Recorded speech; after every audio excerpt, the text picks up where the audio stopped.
Buenas noches, saludos cordiales, gracias por acompañarnos. Este es el programa Hora 25. La preocupación más trascendental de la ciudadanía en el Ecuador del momento es la falta de trabajo. Varias encuestadoras coinciden en esta percepción. La falta de empleo es el punto de mayor intranquilidad en el país. El presidente Guillermo Lasso hizo ofrecimiento de campaña y la consecución de fuentes de trabajo. A esta hora se habla de una consulta popular para incorporar las preguntas, temas concernientes a la reforma laboral.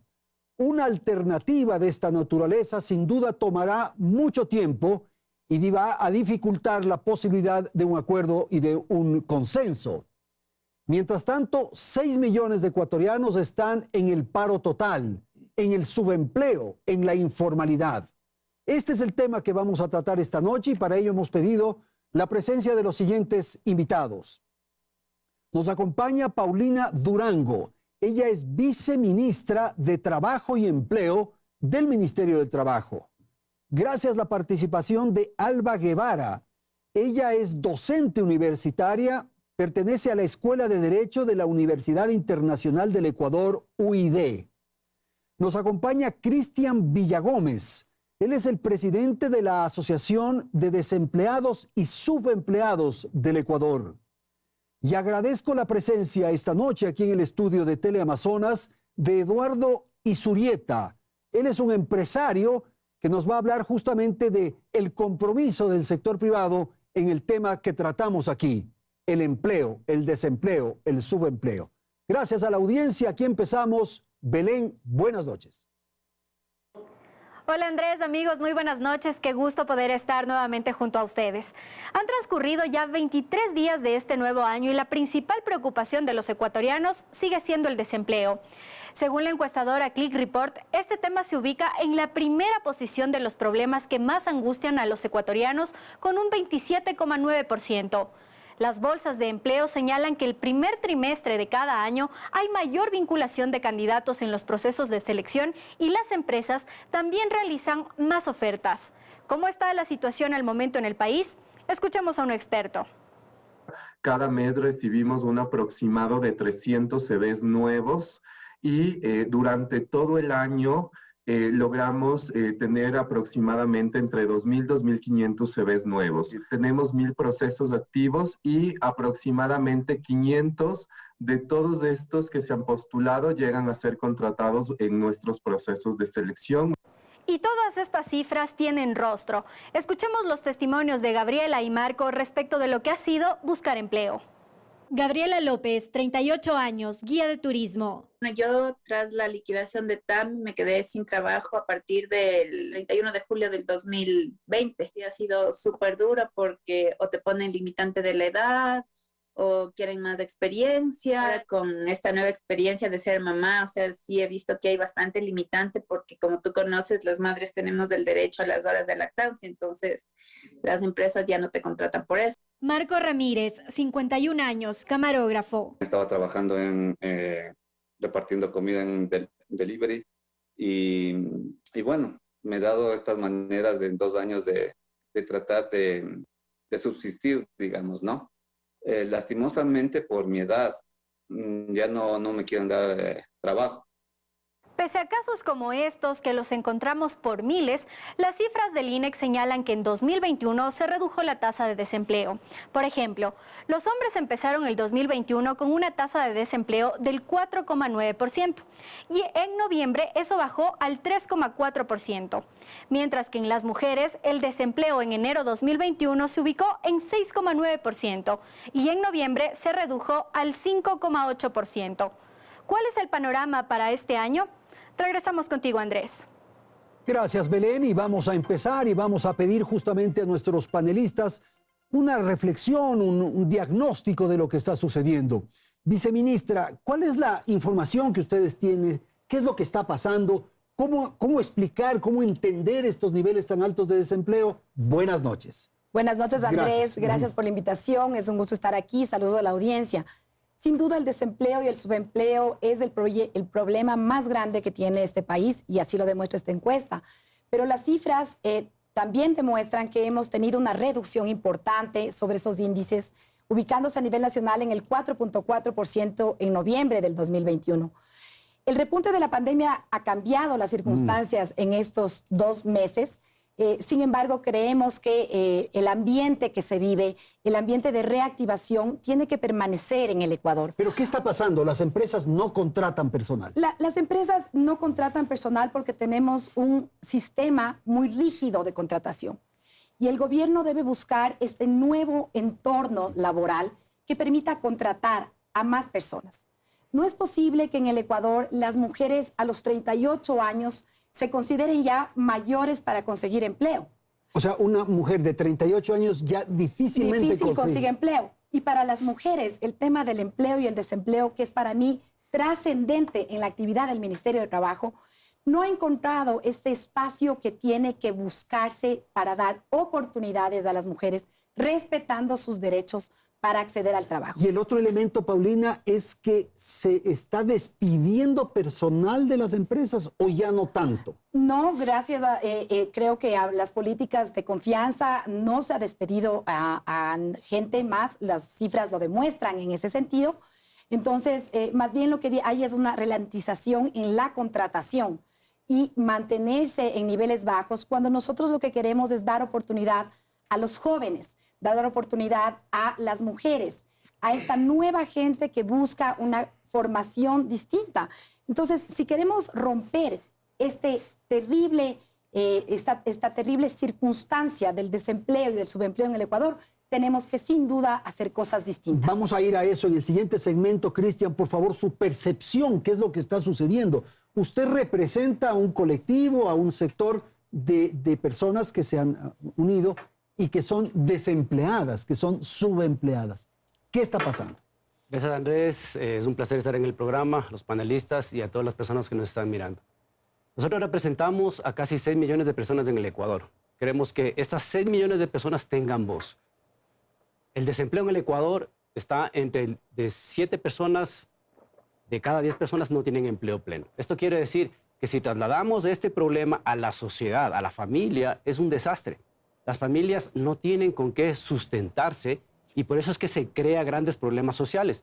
Nosotros estamos en este punto tratando de concientizar no solo a las personas que tienen empleo, sino también al gobierno para que pueda cambiar la ley, y no solo la ley laboral, sino otras leyes que sí afectan al mercado, y el mercado es el que da empleo a las personas. Entonces, tenemos que cambiar un conjunto de leyes que necesariamente el gobierno lo tiene que hacer, pero lamentablemente parece que estamos yendo un poco lento y eso sí afecta a la Cristian, sociedad. ¿cuál es la sensación que usted tiene? Que porque no hay unas leyes adecuadas, no se permite esta contratación más flexible a lo que usted se refiere, las empresas tienen miedo de contratar. Sí, o sea, Andrés, un empresario se preocupa y piensa varias veces si es que va a contratar o no a un empleado. Es exactamente lo que tú dices, Andrés. Ya. Hicimos nosotros un estudio el año anterior, en el mes de septiembre, con 50 empresas y les expusimos la ley laboral que el gobierno piensa que va a lanzar o va a aprobar la Asamblea, pero parece que va a ir a consulta popular. Bueno, eso no se sabe todavía. Pero en este estudio que hicimos, cuatro empresas, o sea, de 4% de las empresas que nosotros encuestamos, no querían contratar. ¿Por qué? Porque la ley laboral de hoy es muy rígida, como decía la ministra, la representante del gobierno aquí. El problema de esto es que el 95% de las empresas no quieren contratar porque la ley es muy rígida, pero si la ley se flexibiliza, y para esto hay preceptos académicos y científicos que demuestran que la flexibilización laboral sí crea empleo, sí permite que las empresas puedan contratar por obra, por horas y por otras formas que se puede hacer. Lamentablemente parece que, no sé, los asesores del gobierno no tienen esta clase de conocimiento o no tienen acceso a esta información, o si la tienen o no la quieren poner en práctica, que sí se puede flexibilizar la ley, que la ley sí hay cómo flexibilizarla para que las personas, por ejemplo, los jóvenes que salen de las universidades, los jóvenes que salen de los colegios, las madres que tienen hijos y que no pueden trabajar las 8 horas diarias, sí lo pueden hacer con una ley más flexible. Pero haciendo una nueva ley. Así es. Ok, gracias, Cristian. ¿Cuál es la percepción, Alba, que usted tiene respecto a los niveles de desempleo? ¿Por qué se produce? ¿Qué circunstancias está viviendo la persona que en este momento probablemente está recorriendo las calles con la carpeta bajo el brazo, como se dice? Buenas noches. Gracias, Andrés. Muy buenas noches. La invitación a nuestros compañeros de panel, compañera. Buenas noches, señores televidentes. Efectivamente, partamos del concepto, ¿no?, que el empleo es ese derecho humano a través del cual nosotros podemos hacer realidad esos proyectos de vida personales. Y la percepción del desempleo no es una percepción, es una realidad. Existen cantidad de personas en el nivel de desempleo que, hace rato decía la señora ministra, es la rigidez aparentemente del Código del Trabajo. Y digo aparentemente porque recordemos que hay contratos, diferentes tipos de contratos aprobados que no han generado esos empleos. Es decir, tenemos un contrato productivo, tenemos un contrato juvenil, tenemos un contrato para el sector turístico. Que lo permite el código actual. Sí, y tenemos además a través de acuerdos ministeriales. Es decir, ya existe esa flexibilización laboral. Pero entonces la respuesta es, ¿qué está pasando? ¿Qué es lo que no ha hecho el gobierno? O más bien, ¿cuál es una política adecuada? Voy a poner un ejemplo. Si de 10 estudiantes, 7 pierden la materia. Algo está pasando. Algo está pasando. ¿Y de quién es la culpa? No va a ser de los estudiantes. Seguramente es mi responsabilidad porque no estoy midiendo el impacto, a lo mejor no estoy midiendo qué es lo que está pasando. También se ha dicho desde el discurso que efectivamente existen muchos emprendedores que han perdido sus proyectos, que no se han organizado.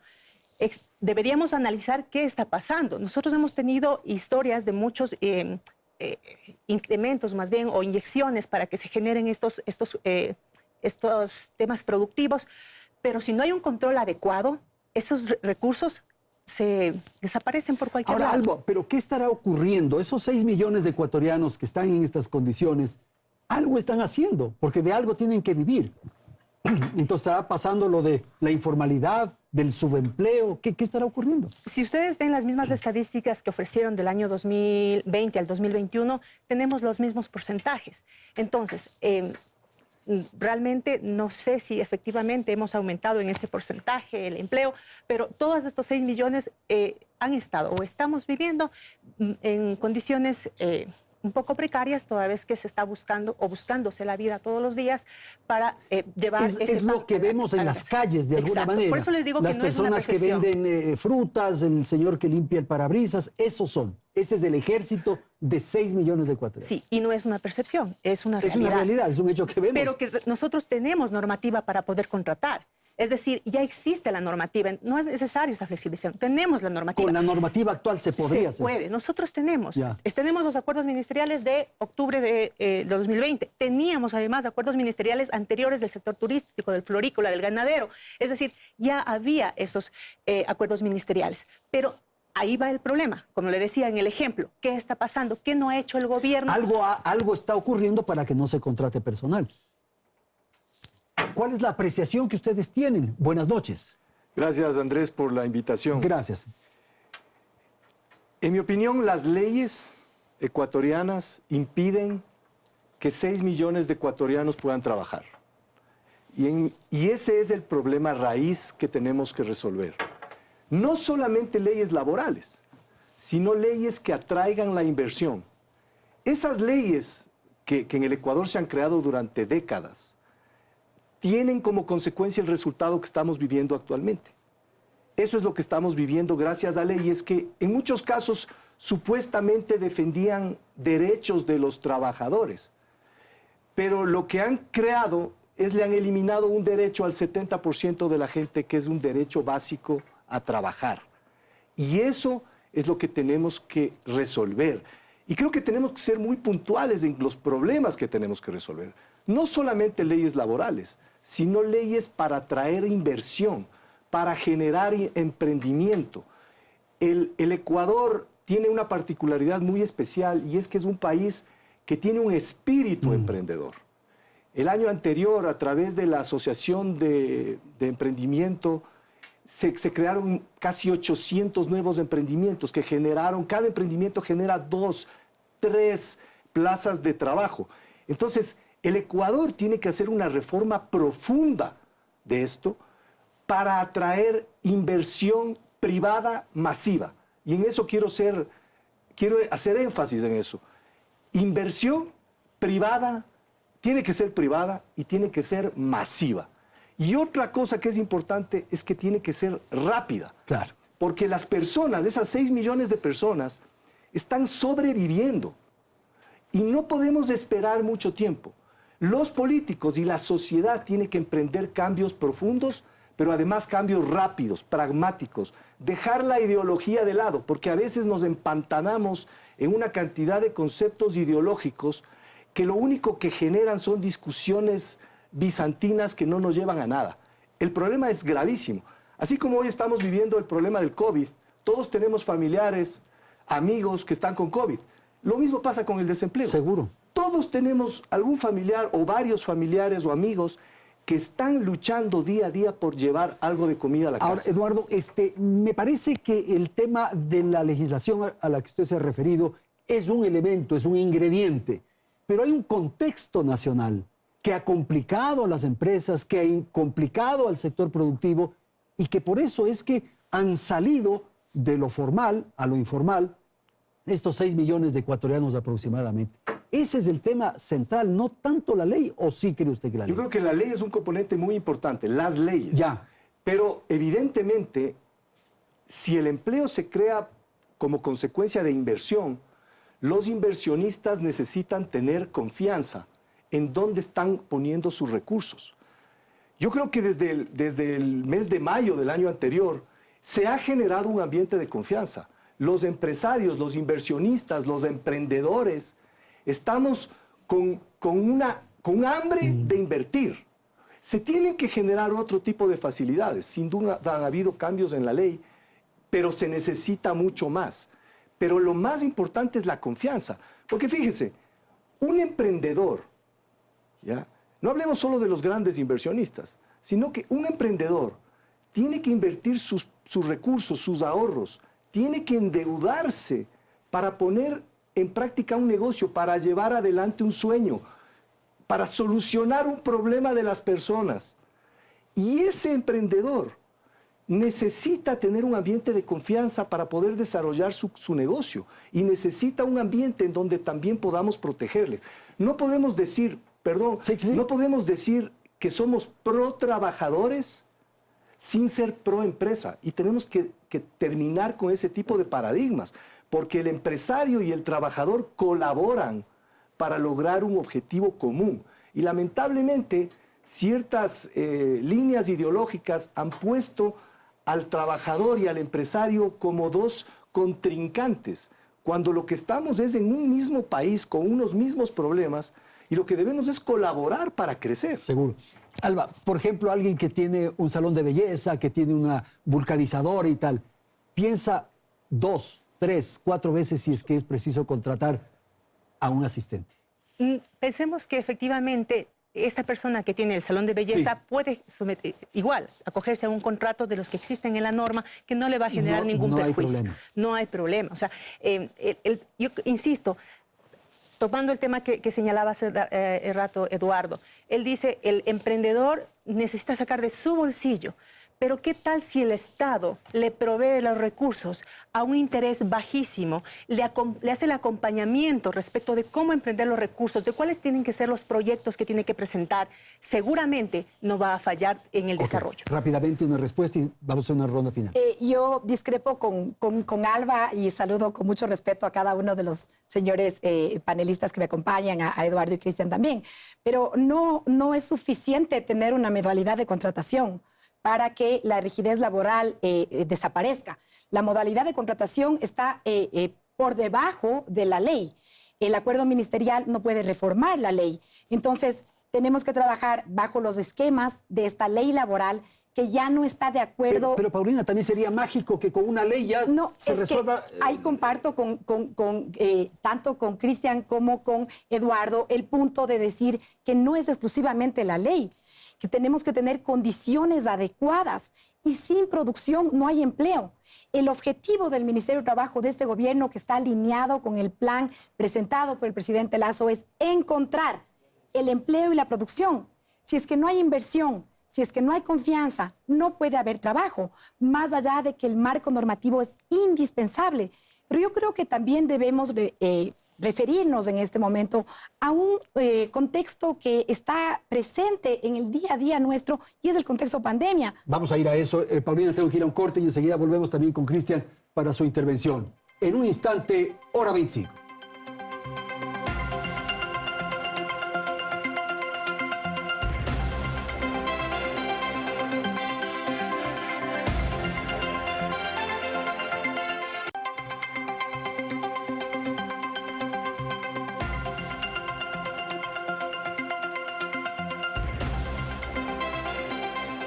Seguimos con más información.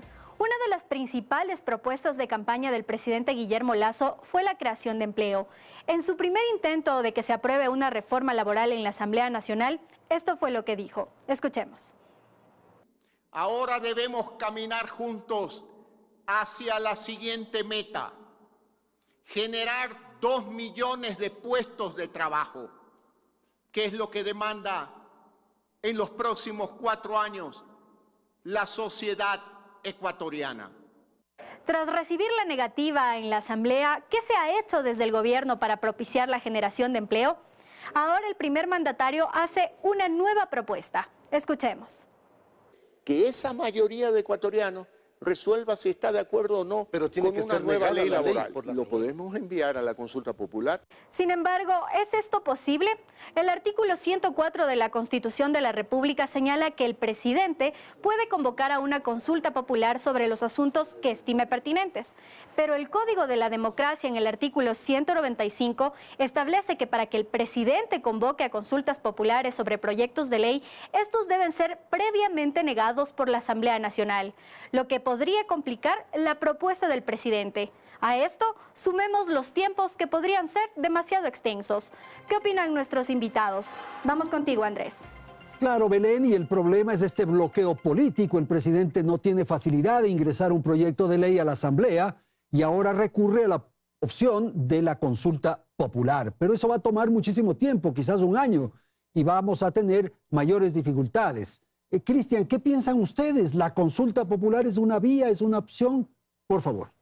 En vista de la negativa de la Asamblea, creo que la única opción que tiene el gobierno va a ser la consulta popular. Nosotros como Asociación de Desempleados y Empleados del Ecuador, sí queremos que esta ley vaya rápidamente, porque no podemos esperar que 6 millones de personas sigan en el desempleo y no se pueda dinamizar el mercado. Como decía Eduardo, la única forma de poder arreglar el problema tan grave que es del desempleo en el Ecuador es necesario que las empresas, ahí tendríamos que hablar un poco, porque en Ecuador aproximadamente no se sabe cuánto porque no hay datos del gobierno, pero en mi investigación he visto que en el Ecuador hay más o menos 1.200.000 empresas. De este 1.200.000 empresas, el 90% son pequeñas y microempresas. Claro. Ya. Y estas pequeñas y microempresas son muchísimas también están en la informalidad, o sea, también no habrá registros. O sea, mira, ahí el problema es un poco complicado porque cuando se transparentan los números uno puede decir, yo voy con esta información y creo este conocimiento, pero cuando no hay información, ¿cómo tú creas conocimiento? ¿Cómo puedes solucionar problemas? No existe realmente esa información que tú digas, yo voy a ir acá y voy a recabar esta información porque voy a establecer procesos, voy a establecer proyectos para ejecución. No se puede ejecutar cuando no hay números, cuando el gobierno no puede transparentar números y no sabemos exactamente cómo puedes dinamizar un mercado cuando no conoces el mercado. 2 millones de empleos ha ofrecido el presidente en la campaña. Porque mira, ahí por ejemplo, hice yo una investigación, 2 millones de empleos. Si nosotros hablamos que existen 1.200.000 empresas, de estos 1.200.000 empresas, 800.000 empresas son pequeñas y microempresas. ¿Cómo tú le puedes decir, como tú decías, hablando de las pequeñas empresas, microempresas, de una peluquería, de una vulcanizadora, cómo le vas a decir tú al dueño de la vulcanizadora, contrátame 4 o 5 personas? No va a poder hacerlo. Primero, porque la ley laboral es muy rígida, porque yo no puedo contratar a una persona que me va a tocar tenerla ahí 4 o 5 meses y le despido porque ya no me dé el negocio, me va y me demanda. Ahora, eso es lo que es fundamental, la necesidad de que el señor de la vulcanizadora o de la lubricadora tenga más trabajo, pues es la única manera de poder necesitar otro operario. ¿Qué pasa ahí? A ver, vuelvo a lo que decía en mi primera intervención. La inversión es lo más importante. Yo ahí discrepo con Alba porque la inversión no la tiene que dar el Estado. El Estado no tiene los recursos para generar la inversión que necesita el país. El mundo tiene muchísimo dinero.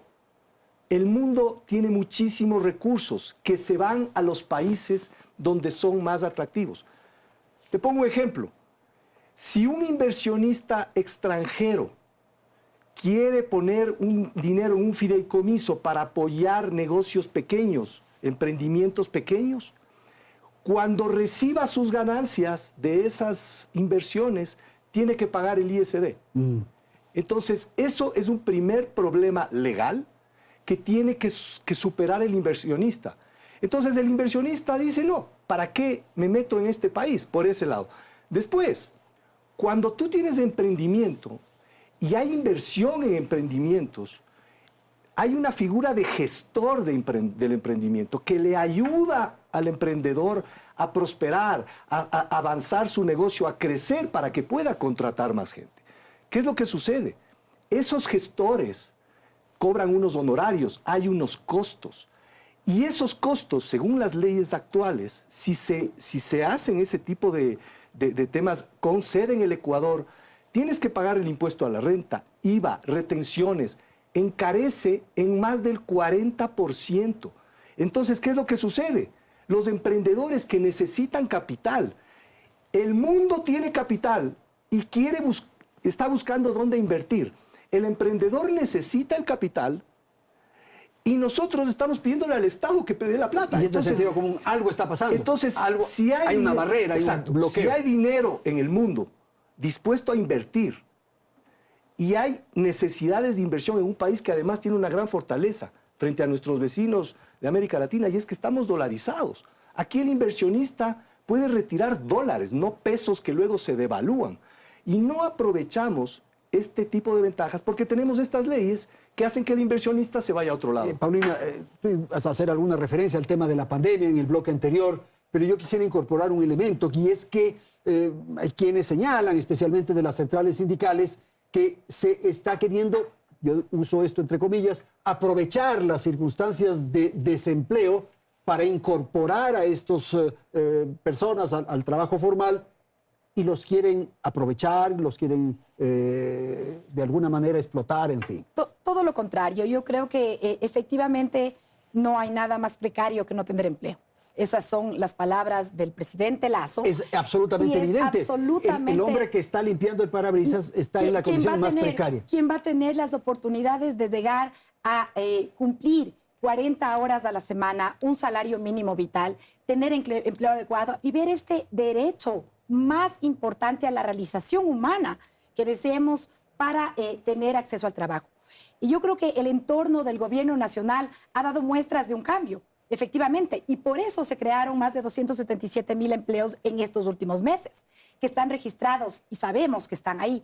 Y yo quiero decir que los números también son asequibles en varias de las instituciones del Estado, que estos números que manejamos son del INEC, que las encuestas son adecuadas y que no ha habido cambios de metodología en las mediciones. Eso es muy importante.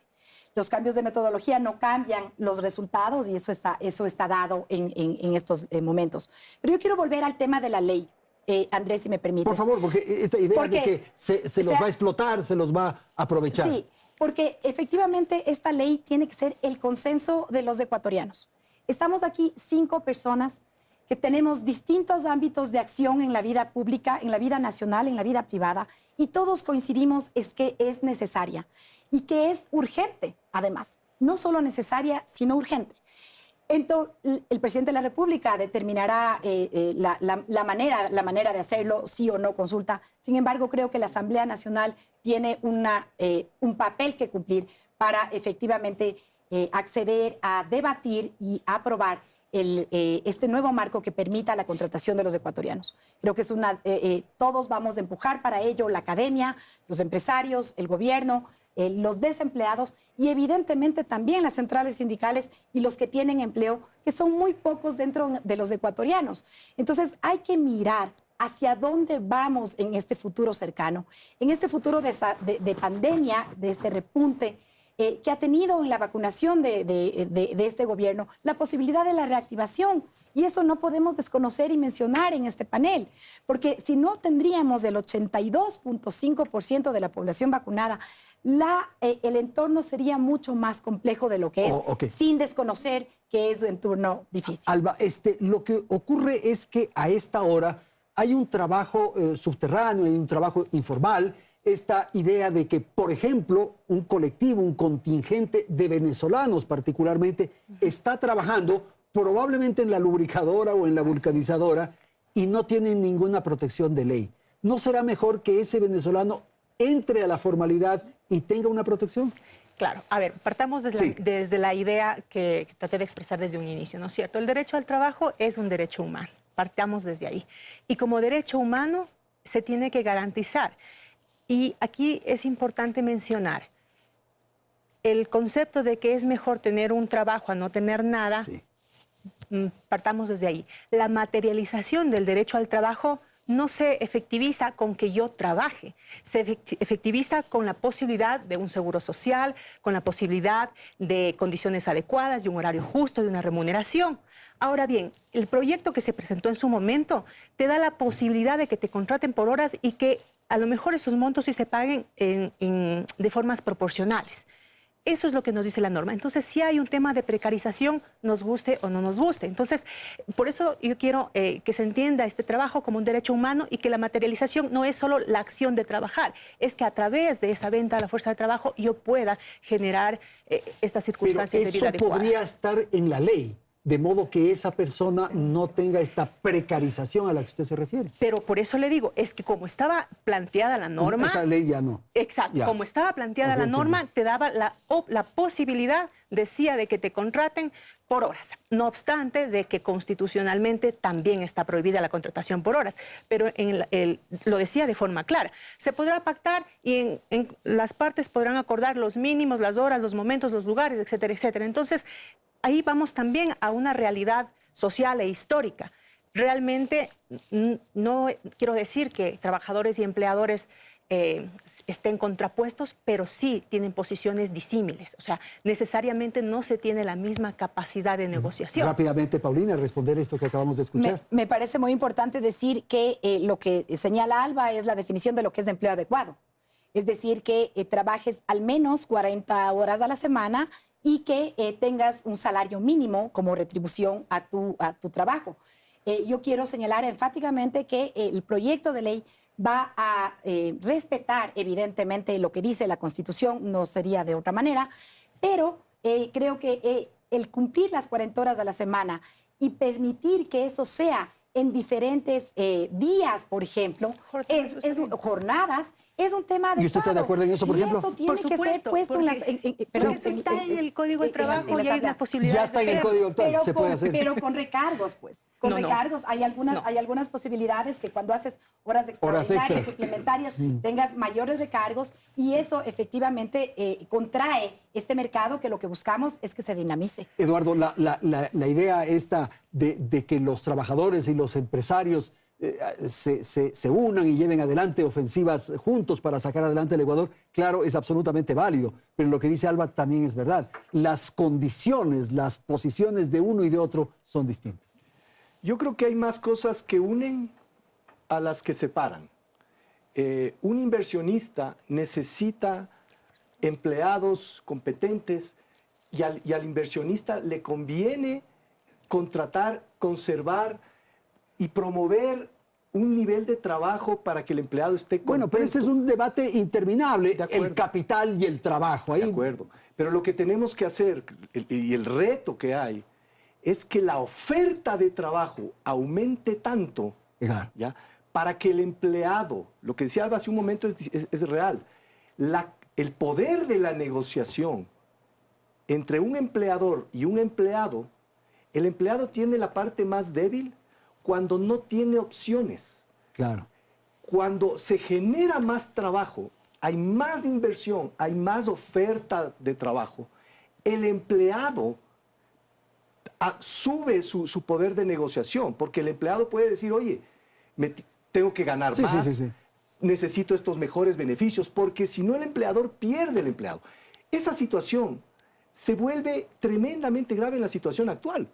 Porque el empleador, en la situación actual, el empleador podría abusar incluso de eso porque el empleado no tiene opciones. Eso es verdad, Alba, rápidamente, a ver. Es verdad, es decir, se abusa de, lo ha dicho, de las circunstancias. Hace rato también me acuerdo que Paulina dijo, no es posible que a los 36 años tengas o te consideres, no te puedan contratar. Pero eso es una política empresarial.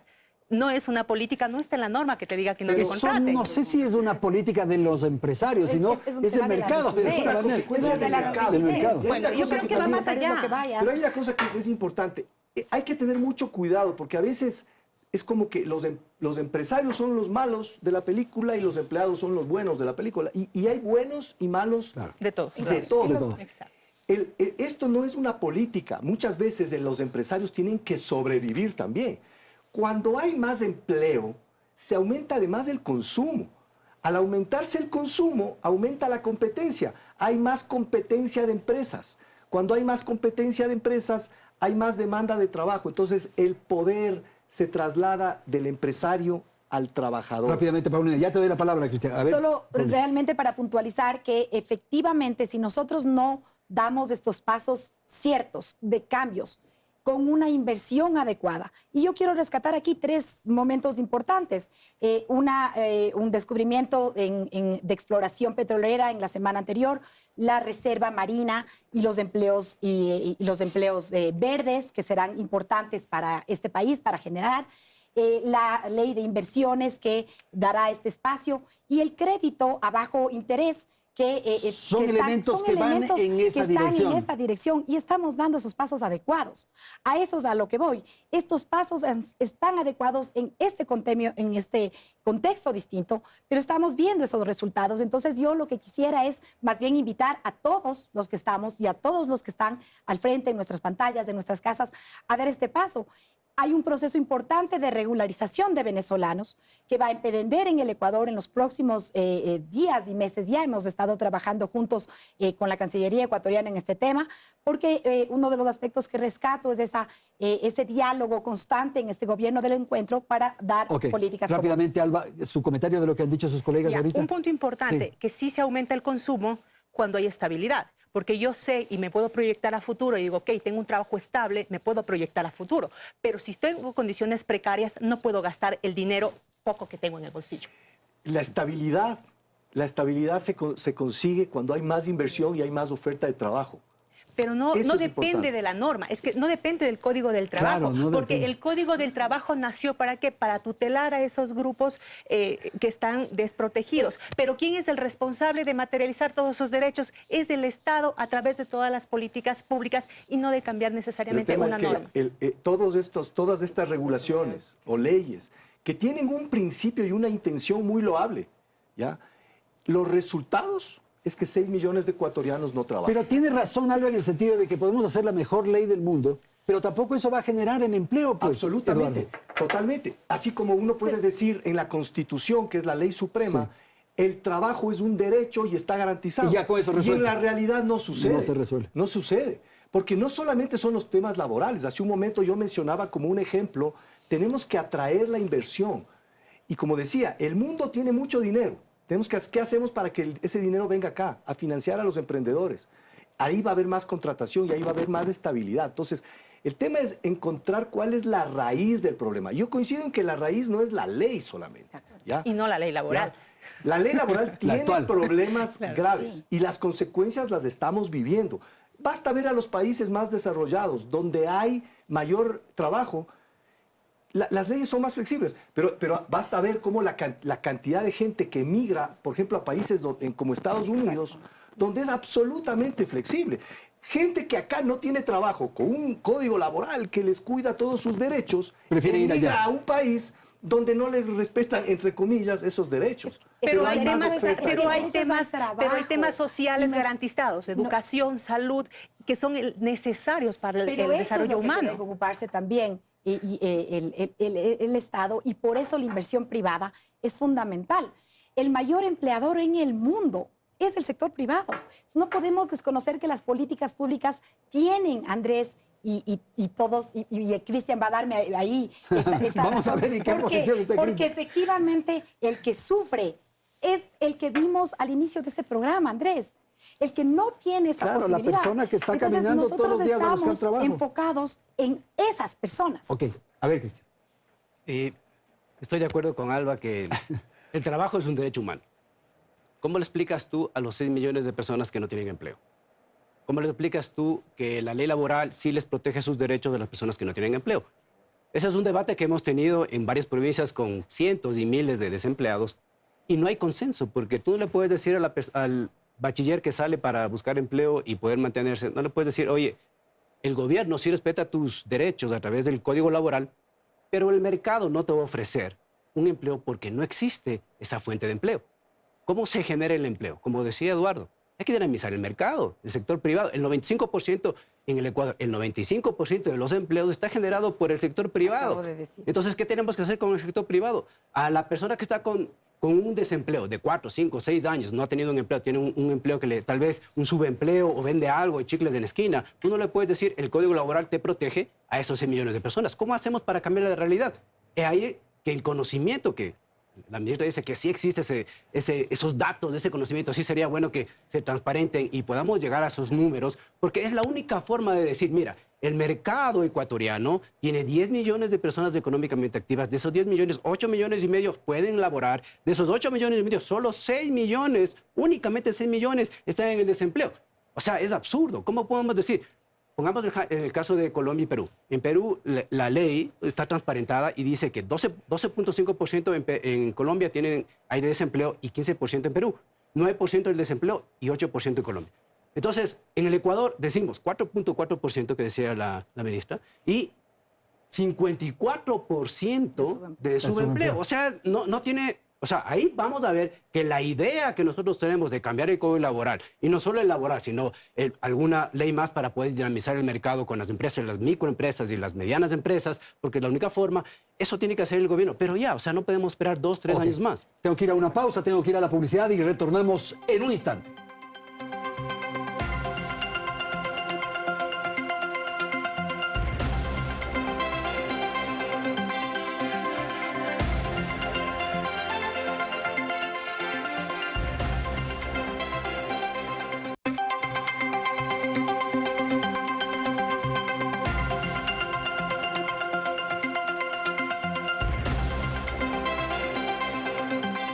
Bien, vamos al segmento final de Hora 25. Gracias a la audiencia. Voy a dar la palabra a Alba y quiero proponer a nuestros panelistas destinar este último segmento para plantear qué hacer, cómo resolver esto. Porque claro, nosotros estamos en una situación privilegiada, tenemos trabajo, tenemos condiciones. ¿Qué está sucediendo con el hombre que está limpiando parabrisas, Alba? Por favor. Claro, en función de esto, de pensar que efectivamente nosotros somos los que tenemos una situación privilegiada, tenemos que pensar en el otro, en el que está del otro lado. Y por esa razón tampoco podemos pensar en entrar a flexibilizar el tema laboral. Pero lo que decía hace rato Eduardo es una realidad, y yo lo cité al inicio también. Es importante que el Estado identifique cuáles son los principales problemas. Y la ley laboral no ha sido un problema. Tenemos el caso Furukawa, que no obstante de ese código rígido al que acusan, ha realizado un montón de horrores en contra de los trabajadores, y es un hecho público, ¿no es cierto? Entonces, el tema va por ese lado, porque tengamos, por ejemplo, créditos apropiados, y eso sí lo puede regular el Estado. Pero, Alba, es decir, no hace daño la ley, pues ya, apoyemos esta ley, que se logre estas cosas. En condiciones, desde luego, y también pero en los condiciones, otros elementos. pero por supuesto, en condiciones, no precarizando porque este tema de precarizar la mano de obra ha sido histórico y de todos los gobiernos que se han visto complicados y dicen, ok, hay que someter estas condiciones de los trabajadores y minimizar estas situaciones. Pero hemos visto que nada que ataque a la relación laboral, al Código del Trabajo, como norma de protección, ha mejorado esas tasas de empleo. Entonces, el tema es por la otra vía. Y yo es la primera vez que realmente escucho de un empresario que nos diga, sí, ¿sabe qué? Nosotros tenemos problemas porque nos cuesta pagar muchísimo los impuestos de salida de capitales. Tenemos problemas porque importar los productos también nos cuesta un montón. Es decir, tienen que atacar las otras vías. Otras cosas. Cristian, ¿qué hacer para resolver el problema? Que ese es el debate nacional. Eso es lo que quieren escuchar los 6 millones de personas. ¿Cómo resolvemos el problema? ¿Cómo hacemos? Ahora, si tomamos las palabras del presidente, 2 millones de empleos en 4 años, si tomamos esas palabras literales, de aquí a 2 años más o 3 años más que termine el gobierno de Lazo, vamos a seguir con 4 millones de personas desempleadas. Y siguen incorporándose otros. Y siguen incorporándose 330,000 personas que salen de los colegios de las universidades, y que de esos nada más 90,000, quiere decir que 200,000 personas anuales van al desempleo. ¿Cómo vamos a mejorar esto? Mira, hemos hablado con varias personas que tienen organizaciones sociales de emprendedores de mujeres, de personas que tienen discapacidad. Y esas personas, créeme que cuando uno habla con esas personas y entiende la realidad de cómo viven esas personas, uno dice, estas personas no van a entender lo que dice el Código Laboral, no van a entender lo que dice el ministro, no van a entender nada. Lo que ellos entienden, ¿cómo hago yo para vivir todos los días si tengo que pagar arriendo, tengo que pagar luz, agua, tengo que tener mis alimentos diarios para mis hijos? Sí, pues no hay solución. Entonces, mira, en el estudio, hay muchos estudios, y ahí sí voy a hablar de un poco académico. Down en el 2009 hablaba acerca de la flexibilización laboral. Y desde el 2009, en ese estudio, se decía que la flexibilización laboral sí es muy, muy, muy importante.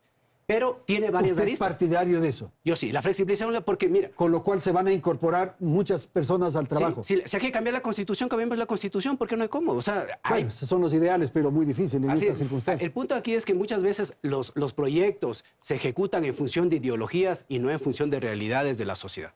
Hay que resolver el problema, Paulina. Ese es el tema, esa es la exigencia de quienes nos están oyendo. En eso realmente estamos enfocados en este gobierno.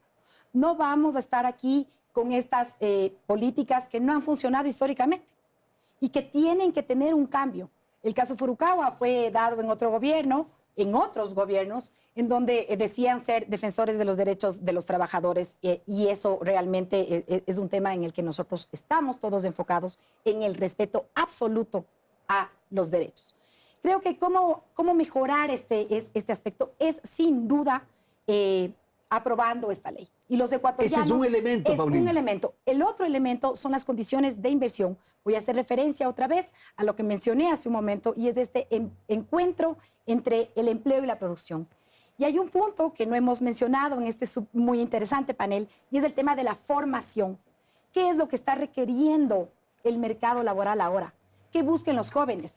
Digitalización, otras competencias, formaciones profesionales más rápidas. Entonces, los entornos son distintos, y ese es un elemento con el que yo quiero decir que en el Ecuador es posible, Andrés, con unas decisiones de política pública impulsadas desde el Estado. Para eso estamos, efectivamente, para que hayan estos marcos en donde los empresarios tengan la oportunidad de invertir y los trabajadores de defender y apertar sus derechos. Eduardo, por favor. Creo que la pregunta a contestar es cómo hacemos que el Ecuador sea el país más atractivo para la inversión privada. Y al contestar esa pregunta vamos a encontrar respuestas en la legislación laboral, en la legislación tributaria y en otros aspectos adicionales. Vamos a encontrar respuestas en la educación que necesitamos de nuestra gente, los chicos que se están formando en las universidades. Esa pregunta tiene muchísimas respuestas. Una de ellas es la flexibilización laboral. Yo comparto eso para el 70% que no tiene un empleo formal. Creo que al 30% de personas que están trabajando se les tiene que mantener todos sus beneficios tal y como están, porque además una gran parte de esa gente ha sido también afectada porque como es un grupo al que es fácil cobrarle impuestos, como es un grupo que no sale a las calles a hacer relajo, entonces lamentablemente sobre sus espaldas cae mucho de sostener este país. Y nunca un país puede ser sostenido por el 30%. Necesitamos que el 100%, que el 90% de la gente trabaje.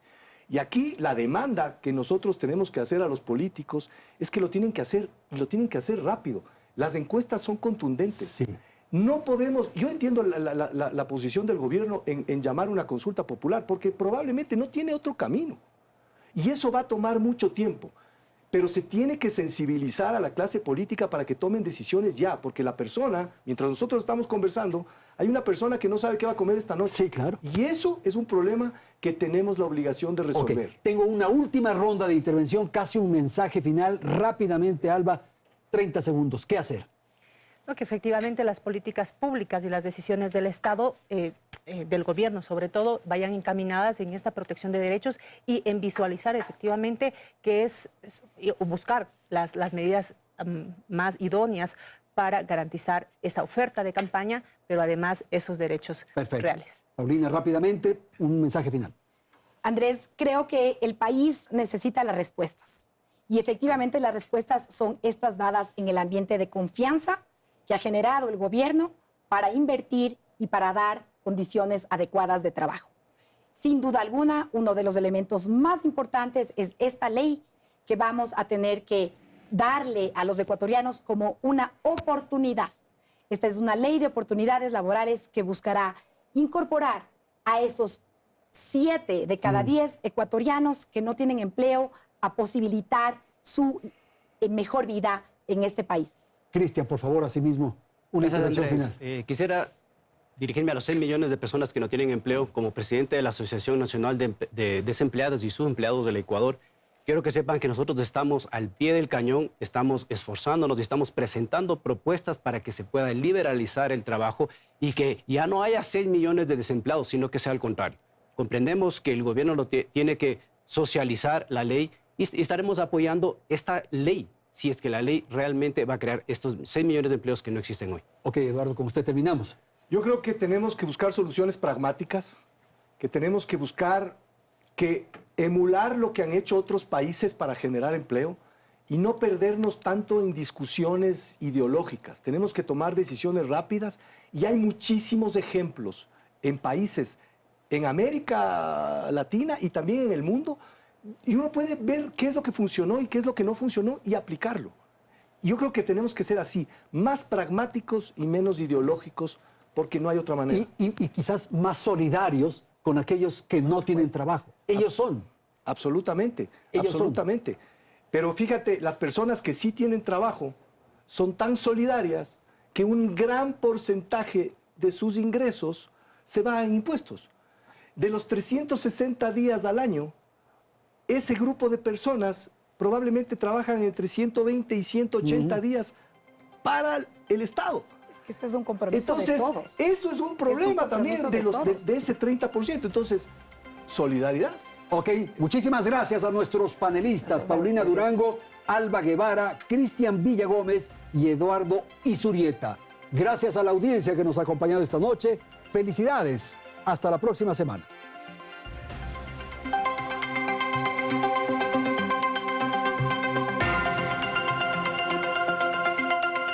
Teleamazonas presentó Hora 25.